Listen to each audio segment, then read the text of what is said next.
Yo guys, what is going on? Welcome back to the channel. So today I played in my first ever Pokemon tournament.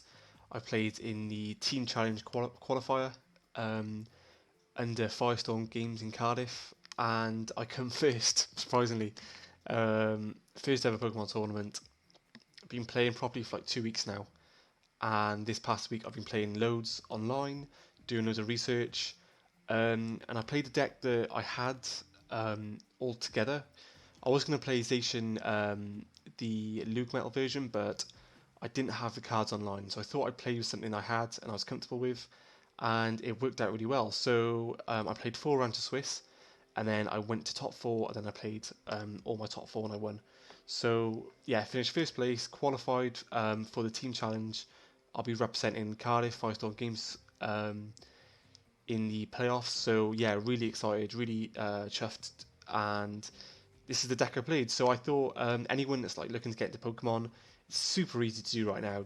The platform for online is amazing. It's really good to get into. The ladder's really balanced and fair.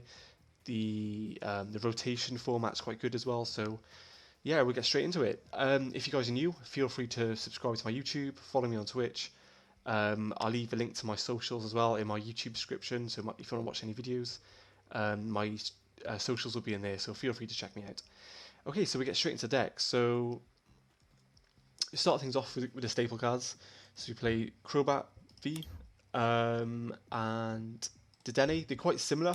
So Crobat, if you're playing from hand, you get to draw until you have 6 cards in your hand. And then Dedenne, you can discard your entire hand to draw 6 cards. So it's really good draw power.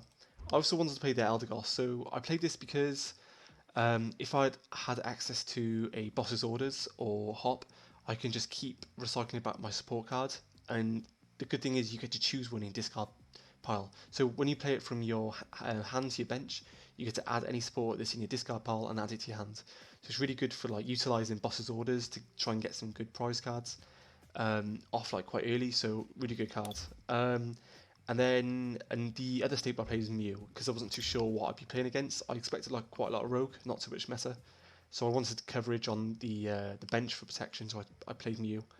And then for the engine, so played 3 Kukri, 2 Thwacky, and 2 Rillaboom. This engine is very important because it allows you to excel your energy quite quickly. A lot of people do play 3 Thwacky and 3 Rillaboom, but I felt like it clogs your hands quite a bit if you max out on all of them. Or not max out, just play 3. So I wanted to play 3 Grookey because I don't want to mulligan. Like I don't want to give my opponent a draw.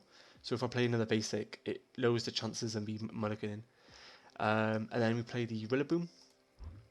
This card's okay. It's good to start with, but it's hit and miss. Like in a grind game, it doesn't really do much. Once you have access to your EggRow and your Venusaur, you don't really need this card, but it's good to start with, I suppose. Zarude, I was debating this, but it's the bind down attack is quite good. Stops your opponent switching on the follow up. It's good against Urshifu, Vmax as well, so I thought I'd keep him in. But he would have been another EggRow if I wanted to do that. And then for the tag team we play, EggRow is absolutely insane. This card, I think when this set goes out of rotation, the tag team set, this deck will struggle quite a bit because this card is so good. You only need 2 because there's so many ways to search it, but this card is super good. Allows you to accelerate through your evolutions and gets you into Rillaboom like super early. Then you start snowballing with energies, get your Venusaur online, and then you can start putting pressure on your opponent. And then for the Venusaurs, we play 3 and then 2 Vmax. Vmax is really good, in my opinion. Like it hits hard.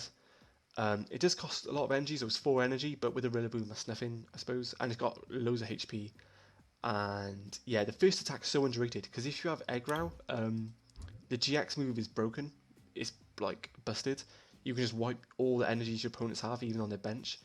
And then if you got 6 energy on your EggRow, and you got energies on this guy, the Forest Storm, the first attack, it stacks all energies you control. So yeah, this card's busted. I played Zacian Luke Metal in round 3, and I won that matchup because I just put so much pressure on with the Forest Storm. So really good move, really good Pokemon. And then now for the the trainer cards. We play 3 Crushing Hammer, because I like Crushing Hammer. I don't like the probability of you not it's being an egg 1, but going second, it can just take important energies off. It's just good utility. It's good to have. Energy Recycler we play the 1 of, because it allows us, if we put 6 energies on EggRow and it goes down, we can recycle all those energies with Recycler, and then that gives more fuel for Rillaboom then. Pokemon Communication, just good for your consistency. Same with Quick Ball. Switch, pretty standard. 2 field stadiums, so I played 2. I was playing 1, but I thought with other stadiums being relevant now, I'd rather out my opponent's stadium than then to out mine. And so yeah, I thought I'd play 2 just for stadium outage, and it gives you access to Venusaur Vmax if you haven't got it already. Played 2 Boss's Orders. Really standard. Probably this card's so good because you can choose. Say if your opponent has a bench Pokemon that's putting pressure on with abilities, you can snipe it with Boss's Orders and then go in for damage and try and get the kill, and then get prizes off it. So yeah, Boss's Orders is amazing in this deck as well. Hop, I prefer to have the draw power over than searching, just because draw power isn't necessarily like it's okay in this game, but it says draw free, and yeah, Hop's good. Marnie, which was absolutely insane. Like, this card's busted. I would like to play more, but I feel a 2 is perfect, because there's some games where you have advantage, and then it's only good in it shines where you don't have the advantage. So I thought I'd play 2, and then standard is the air balloon. I played 14 grass energy, and a lot of people are playing a lot less in their lists, but I thought having energy in your hand isn't a bad thing. So yeah, 14 was fine. Had no issues with 14. I was testing all week, trying to get the right numbers of energies, but 14 was fine. So this is the deck. So yeah, first place. So I'm pretty chuffed. I'll be playing more in the week. So if you guys want more content, like I said, follow my Twitch, subscribe to my YouTube. I'll be testing loads of decks in the week, and yeah, hopefully you can get some prep off for the team challenge in the summertime. So yeah, thanks guys for watching. Take care, and I'll see you guys soon.